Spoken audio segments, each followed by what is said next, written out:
Hello, consumer education students, and welcome to your first flipped classroom assignment. So as we discussed with the consumer rights and responsibilities, one of the consumer rights and responsibilities was the right to redress with the responsibility to seek compensation. Your first assignment that you will be working on tomorrow during class is to write a letter of redress. So what you're going to go ahead and do is open up a Word document. Once you have your Word document open, you'll notice that your automatic default for styles is normal. I'm going to have you go ahead and go to no spacing. With any business letter or any letter that you are sending, your font, you're going to want to change from the default of Calibri to Times New Roman, and it's going to be a 12-point font. The next thing that we're going to go ahead and do is take a look at our margins. So if you go to the page layout tab, click on that, you're going to see the margins, click on that, and we're going to go ahead and custom our margins. Our top margin is the only margin that's going to change, and we're going to make it 2 inches. So you can leave your bottom, left, and right all at 1. Once you've changed the top margin to 2, go ahead and press OK. The first thing that you're going to do is you're going to type your information. So I'm going to use myself as the example. I'm going to type my name first, hit enter once, and I'm going to type my address, 123 Maple Street. Obviously that's not my real address. We don't want any creepers. You're then going to type your city, Arlington Heights I'll use, with the state of Illinois and the zip code 60005. The last line will be the date, so I'm going to type August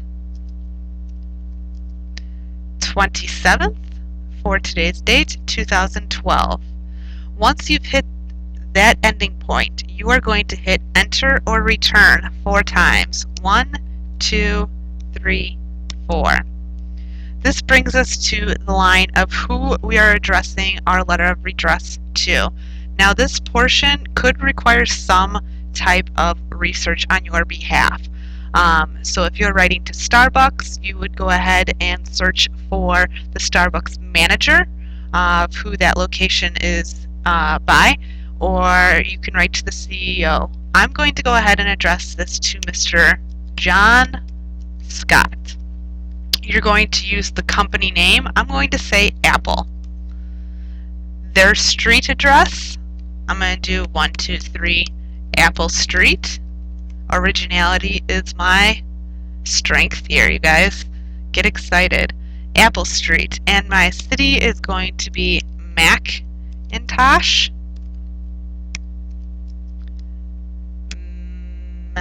We're going to have it as New Mexico. And my zip code is going to be 51324. Once we've gotten that done, you're going to hit enter or return once and twice. This next part is going to be our salutation, who we are addressing our letter to. Since I know who my letter is going to, I'm going to address it to Dear Mr. Scott. You are going to follow that with either a comma or a colon. Either one is acceptable. In the event you do not know who the letter should go to, you would go ahead and address it as to whom it may concern with a colon. Okay? So that's only in the event that you cannot find out who the letter needs to go to. Now, I do not expect to see 60 individuals turn in 60 letters with to whom it may concern. Okay?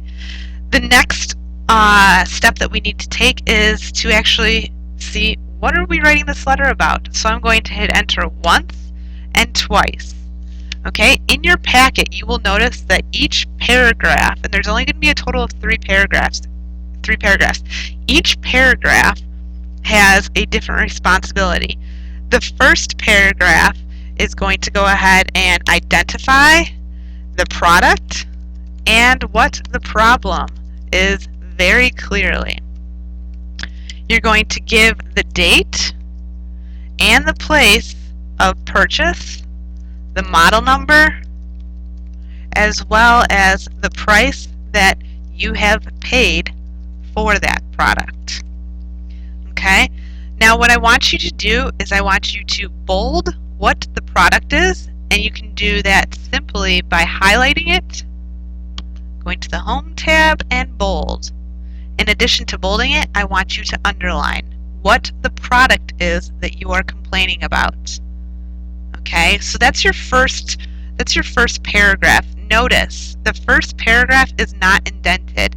Nothing on this letter will be indented. Everything will be what they call a block format, meaning everything is aligned to the left. Okay, there's no indentation whatsoever with this letter. This paragraph should only be about 3 to 4 sentences.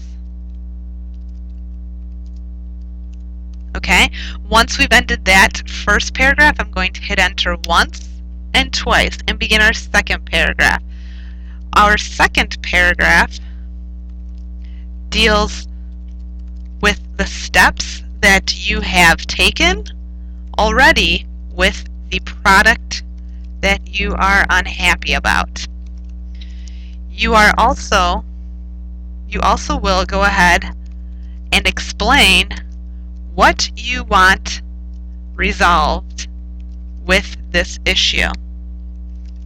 Keep in mind, you want to be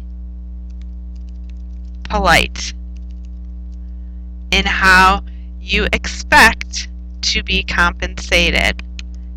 Hence, your right or your responsibility to seek compensation. This paragraph should only be, again, 3 to 4 sentences. Our third paragraph, again, after you're done with this second paragraph, you're going to hit enter once, hit it twice. Our third paragraph is setting a time, if I could spell correctly, setting a time for resolution to occur before you will seek other assistance. Meaning, how soon would you like to hear back from them? You are going to want to give them a time frame of how soon you would like to hear back from them. Meaning, I anxiously await your reply and hope to hear with you from now, within the next week, 2 weeks, and so forth. Keep in mind, you also want to make sure that you are still keeping it polite. Okay? If you are rude in your letter, they're going to take one look at it and say, sorry, throw it out. Okay? This last paragraph, you are also going to want to include your email or a made-up phone number that they can reach you at. Okay? Keep in mind, if you don't want to put your real phone number or your real email, that's completely fine. Make it up. Make sure whatever you're typing is school appropriate. Okay? So far, so good. The last thing that I want you to do in this third paragraph is end it. I look forward to hearing from you. Okay? This should be the very last sentence that you hear. And I want this sentence to be italicized. So I'm going to highlight it and I'm going to italicize it. Okay? So this letter is really only 3 paragraphs long. Quite short, should not take very long for you to do in class tomorrow. We're almost done. After this last paragraph, you're going to hit enter once, hit it twice. Make sure you are not in italicized format. And I'm going to type sincerely with a comma, and I'm going to hit enter once, twice, 3 times, 4 times, and I'm going to type out my name. Keep in mind, this portion in between the sincerely and your typed out name, you are going to want to go ahead and sign that in either a blue or black pen. A colored pencil, a crayon, a marker, not acceptable. It needs to be signed in order to make it an official letter of redress. If you guys have any questions, feel free to ask me. More than happy to help you. And I will see you guys tomorrow in class. Ta-ta for now.